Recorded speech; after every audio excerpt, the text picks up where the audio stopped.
తెలంగాణ ప్రభుత్వం అదానీ డబ్బు తీసుకోవద్దని నిర్ణయించింది అన్నారు ముఖ్యమంత్రి రేవంత్ రెడ్డి. మోదీ కాళ్లు పట్టుకోవడానికి తాము ఢిల్లీ వెళ్లటం లేదు అన్నారు.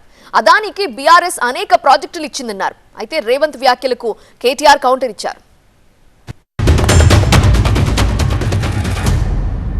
తెలంగాణ రాష్ట్ర ప్రభుత్వము అదానీ సంస్థ నుంచి 100 కోట్ల రూపాయలను స్వీకరించకూడదు అని నిర్ణయం తీసుకున్నది.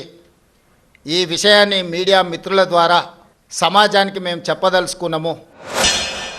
14 పోయిన నెల అక్టోబర్ అనుకుంటా, అక్టోబర్ నాడు చెక్ ఇచ్చిండట. ఎవరు? అదాని గారి. నాకు నిన్న చెప్తుండు గర్వంగా, మేము ఆ చెక్కును క్యాషే చేయలే. నాకు తెలియక అడుగుతా బాస్, నాకు ఎవరైనా చెక్ ఇస్తే వెంటనే బ్యాంకులో వేస్తా, చెక్ క్యాష్ చేసుకుంటా. మరి నువ్వు 38 రోజులు ఎందుకు చెక్ క్యాష్ చేయలే?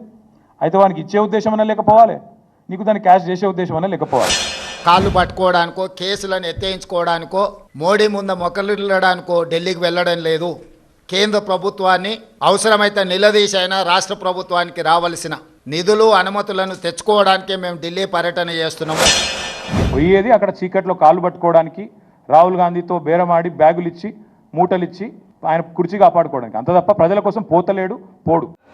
3 national highway projects, Khammam to Suryapet national highway, Mancherial to Repallivada national highway, Khammam to Kodad national highway BRS ఇచ్చింది. 750 kV transmission line project BRS ఇచ్చింది. Counter drone manufacturing unit at Mamidipalli BRS ఇచ్చింది. ఇన్ని ప్రాజెక్టులు బీఆర్ఎస్ అదానికి ఇచ్చి అదానితో అంటగాగి. అరే ఎంత మూర్ఖత్వం అంటే దీనికి నాకు ఏం చెప్పాలో కూడా అర్థం కావట్లేదు. ఇందులో నేషనల్ హైవే ప్రాజెక్టులు, జాతీయ రహదారుల ప్రాజెక్టులు బీఆర్ఎస్ ప్రభుత్వం ఇచ్చిందంటాడు. ఈయన మొన్నటిదాకా ఎంపీగా పనిచేసిండు. జాతీయ రహదారుల ప్రాజెక్టులు రాష్ట్ర ప్రభుత్వం ఇస్తుందండి ఎక్కడన్నా? 750 kV ట్రాన్స్మిషన్ లైన్ ప్రాజెక్టు, ఇది కూడా మాది కాదు, సెంట్రల్ గ్రిడ్. ఇది డ్రై పోర్ట్ కూడా కేంద్ర రాష్ట్ర ప్రభుత్వాల సంయుక్త ఆధ్వర్యంలో చేసేది, దానికి కూడా కేంద్ర ప్రభుత్వం అనుమతి ఇవ్వాలి. పాపం చిట్టినాయుడికి ఏమో తెలియదు.